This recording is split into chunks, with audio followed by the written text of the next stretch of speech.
24 आवाज सत्याचा। सण उत्सवांचा अंदाज घेऊन शेतकऱ्यांनी फुलांच्या लागवडी करत असतात, मात्र प्लास्टिक फुले तुलनेत स्वस्त आहेत। पर्यावरणाला ती हानिकारक आहेत, पण तरीही तुलनेत नैसर्गिक फुलांना मागणी कमी असते।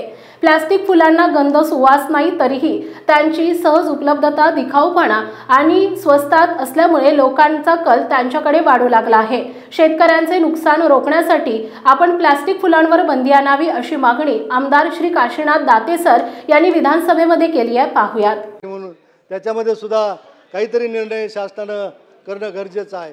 शेतकऱ्याला आपण प्रोत्साहनपर एवढं या ठिकाणी योजना देत असताना, शेतकऱ्याच्या हिताचे निर्णय घेत असताना मला सरकारच्या अध्यक्ष महोदय आपल्या माध्यमातून निदर्शनास आणायचे की मी ऐकलंय की उद्या आझाद मैदानावर त्या ठिकाणी राज्यातले सगळे फूल उत्पादक शेतकरी त्या ठिकाणी आंदोलन करणार आहेत। मार्केटमध्ये प्लास्टिकच्या फुलांची निर्मिती एवढ्या मोठ्या प्रमाणावर झालेली आहे आणि एवढा प्लास्टिक फुलाचा वापर वाढलेला आहे की शेतामध्ये शेतकऱ्यांनी पिकवलेली जी नैसर्गिक फुलं आहेत त्या